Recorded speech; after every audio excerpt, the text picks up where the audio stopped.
नमस्कार दोस्तों, मेरा नाम है अंशुमन नायक और आप सभी का बहुत बहुत स्वागत है इंडियन डिफेंस न्यूज के डिफेंस टॉक सीरीज में, जहां पर हम रोज नए नए डिफेंस अपडेट्स के बारे में बात करते हैं। तो चलिए देर न करते हुए आज की वीडियो शुरू करते हैं।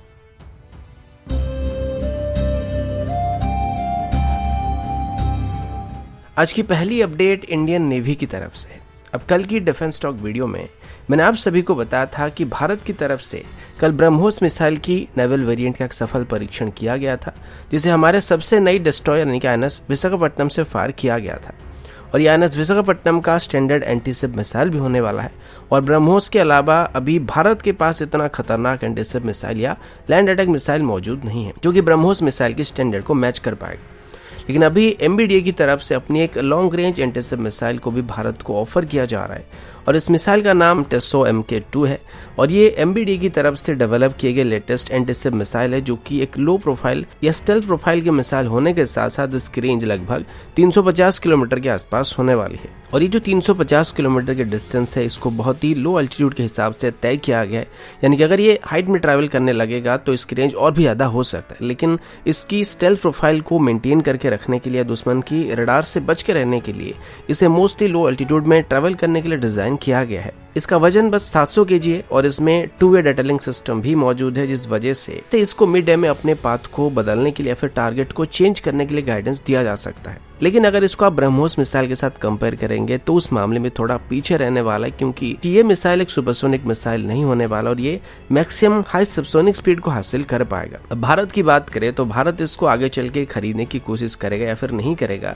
इसकी कोई भी गारंटी नहीं है, क्योंकि DRDO अभी अपनी खुद की एक लॉन्ग रेंज के एंटीशिप मिसाइल को या लैंड अटैक मिसाइल को बनाने की कोशिश कर रहा है, जो कि निर्भय मिसाइल को बेस करके डेवलप किया जा रहा है। और ये भी लगभग हाई सबसोनिक स्पीड को हासिल कर पाएंगे और इसको अभी ब्रह्मोस मिसाइल की लो कॉस्ट अल्टरनेटिव के तौर पर डेवलप किया जा रहा है। तो अगर हम सेम स्टैंडर्ड की मिसाइल को भी खुद डेवलप कर रहे हैं तो मुझे नहीं लगता कि आगे चल के हमको इंपोर्टेड सबसोनिक क्रूज मिसाइल को इंडक्ट करने का कोई खास जरूरत पड़ने वाला है। अगला update man portable anti tank missile system को लेके है। अब जैसे कि इंडियन आर्मी को अभी लगभग 40 से 50 हजार के आसपास एंटी टैंक गाइडेड मिसाइल की जरूरत है। अब इसको लेके पिछले 4 से 5 सालों से कंफ्यूजन चल रहा है, क्योंकि इनिशियली भारत इजराइल से spike anti tank guided missile को खरीदने की कोशिश कर रहा था, लेकिन बाद में जब DRDO की तरफ से ये कहा गया कि हम खुद की एक man portable anti tank guided missile system को डेवलप कर सकते हैं, तो हमें imported man portable anti tank guided missile system को खरीदने की जरूरत नहीं पड़ी। जिसके बाद DRDO को 2019 से 2020 का टाइमलाइन दिया गया था, जिसमें DRDO की तरफ से अपने man portable anti tank guided missile का परीक्षण किया गया था। और लगातार कई सफल परीक्षण के बाद अभी फाइनली DRDO की तरफ से बताया गया कि अभी जो मिसाइल है वो पूरी तरीके से तैयार हो चुका है। और कल ही इसकी एक और ट्रायल को भी कंडक्ट किया गया था, जिसमें DRDO की तरफ से दिए गए इनपुट्स के मुताबिक इस बार की जो टेस्ट किया गया था, इसको इसकी फाइनल डिलीवरी कन्फिगरेशन के साथ टेस्ट किया गया था। अब जैसे कि एक man portable anti tank guided missile system है, तो ये एक कॉम्पैक्ट सिस्टम होने वाला है, जिसको आसानी से हमारी इन्फेंट्री यूनिट कैरी कर पाएंगे। इसकी मैक्सिमम एंगेजमेंट रेंज 2.5 किलोमीटर तक होने वाली है, लेकिन ये किसी भी मॉडर्न 3rd जनरेशन की मेन बैटल टैंक को डिस्ट्रॉय कर सकता है। अभी ये मिसाइल भारत के लिए काफी मायने भी रखने वाला है, क्योंकि अगर चाइना के साथ लड़ाई होता है या लद्दाख रीजन में हमारा जंग होता है, तो ऐसे कंडीशन में चाइना की तरफ से जो आर्मर्ड यूनिट्स को वहां पे डिप्लॉय किया गया है, उनके खिलाफ ये काफी कारगर हथियार साबित हो सकता है। और लद्दाख में चाइना जो अपने लाइट टैंक्स को वहां पे डिप्लॉय कर रहा है, उनके खिलाफ भी एंटी टैंक गाइडेड मिसाइल एक बहुत ही बेहतरीन हथियार साबित हो सकता है। अगला अपडेट DRDO की तरफ से। जैसे कि आप सभी देख रहे होंगे कि पिछले कुछ महीनों से DRDO ओवरड्राइव मोड में काम कर रहा है और अभी DRDO की तरफ से लगातार मिसाइल्स को टेस्ट करने की प्रक्रिया को जारी रखा गया है। अभी बताया जा रहा है कि DRDO की तरफ से एक बार फिर से बे ऑफ बंगाल के ऊपर एक नोटम वार्निंग को इशू किया गया है और इस वार्निंग को अभी 19 से 21 जनवरी के बीच दिया गया है। अब इसकी ग्राफिकल रिप्रेजेंटेशन को डेटरस फा की तरफ से अपने ट्विटर आईडी में डिस्प्ले किया गया था और इसको देखने के बाद ऐसा लग रहा है कि हो सकता है इस बार शायद DRDO की तरफ से अपनी हाइपरसोनिक टेक्नोलॉजी डेमोन्स्ट्रेटर व्हीकल को टेस्ट करने का प्लान किया गया है। लेकिन अभी तक ऑफिशियली इसके बारे में DRDO की तरफ से कोई भी बात बताया नहीं गया है कि वो 19 से 21 तारीख के बीच कौन से मिसाइल की टेस्टिंग करने वाले हैं। लेकिन जो नोटम वार्निंग यहाँ पे इशू किया गया, यानी कि जिस दायरे के ऊपर नोटम वार्निंग को इशू किया गया, उसको अगर पिछली बार इशू किए गए एक वार्निंग के साथ देखा जाए तो वो काफी सिमिलर है और उस दौरान भी DRDO की तरफ से हाइपरसोनिक टेक्नोलॉजी डेमोन्स्ट्रेटर व्हीकल का टेस्ट किया गया था।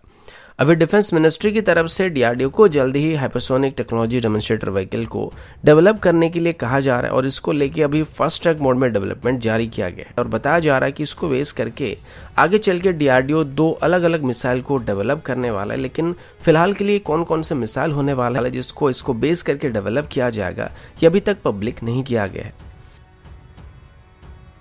अगला अपडेट इंडियन एयरफोर्स की तरफ से, और अभी इंडियन एयरफोर्स की तरफ से एक बहुत ही बड़ी वॉर गेम को आयोजित करने की प्लानिंग किया जा रहा है जिसमें लार्ज स्केल में इंडियन एयरफोर्स की तरफ से अपने फाइटर जेट्स और ट्रांसपोर्ट एयरक्राफ्ट को डिप्लॉय किया जाएगा और रियल वर्ल्ड सिनेरियो में बैटल ड्रिल्स को कंडक्ट किया जाएगा। इस एक्सरसाइज का नाम वायुशक्ति एक्सरसाइज होने वाला है और इसे ऑफिशियली वायुशक्ति 2022 का नाम दिया गया है। इसे अभी 10 फरवरी से पोखरण फायर रेंज में कंडक्ट किया जाएगा और इसमें भारत की तरफ से लगभग 150 एयरक्राफ्ट को डिप्लॉय करने का प्लान किया गया है जिसमें सुखोई, मिग-29, मिराज 2000, मिग-21, जगुआर, तेजस और राफेल जेट को भी शामिल किया जा सकता है। और अगर ऐसा हुआ तो ये पहली बार होने वाला है जहां पर राफेल को वायुशक्ति एक्सरसाइज में शामिल किया जाएगा। इसमें फाइटर जेट के अलावा हमारे ट्रांसपोर्ट एयरक्राफ्ट और हेलीकॉप्टर फ्लीट को भी डिप्लॉय किया जाएगा और इसमें भारत की तरफ से अपने यूएवी फ्लीट को भी डिप्लॉय करने का प्लान किया जा रहा है। अब ये डे नाइट एक्सरसाइज होने वाली जिसमें दिन और रात कंडीशन में बैटल ड्रिल्स को कंडक्ट किया जाएगा और इसमें अभी इस बार सिर्फ धूम धड़ाके नहीं यानी कि कन्वेंशनल वॉरफेयर के अलावा इलेक्ट्रॉनिक वॉरफेयर को भी बेस करके बैटल ड्रिल्स को कंडक्ट करने का प्लान किया गया है क्योंकि आजकल की लड़ाई में इलेक्ट्रॉनिक वॉरफेयर एक मेजर रोल को प्ले करते हैं। तो ऐसे में अगर हम इलेक्ट्रॉनिक वॉरफेयर जैसे एलिमेंट को हमारे बैटल ड्रिल्स में शामिल नहीं करते हैं तो रियल बैटलफील्ड में एक बहुत ही बड़े फैक्टर को मिस कर सकते हैं। अगला अपडेट पाकिस्तान की तरफ से। अब सबको पता होगा कि कुछ दिन पहले पाकिस्तान की तरफ से एक नई अपडेट सामने आता है जिसमें ये बताया गया था कि पाकिस्तान की तरफ से अभी अपनी नेशनल सिक्योरिटी पॉलिसी को लेकर कुछ नए रूल्स और रेगुलेशन को या अमेंडमेंट को किया जा रहा है। इसे अभी तक पब्लिक नहीं किया गया लेकिन बताया जा रहा है कि फ्राइडे को ऑफिशियली इसको पाकिस्तान की पीएम इमरान खान के द्वारा पब्लिक किया जाएगा। लेकिन पाकिस्तानी मीडिया के मुताबिक इसमें कुछ ऐसे चेंजेस किए जा रहे हैं जो कि आप सभी को चौंकाने वाली है क्योंकि पाकिस्तानी मीडिया की रिपोर्ट के मुताबिक पाकिस्तान की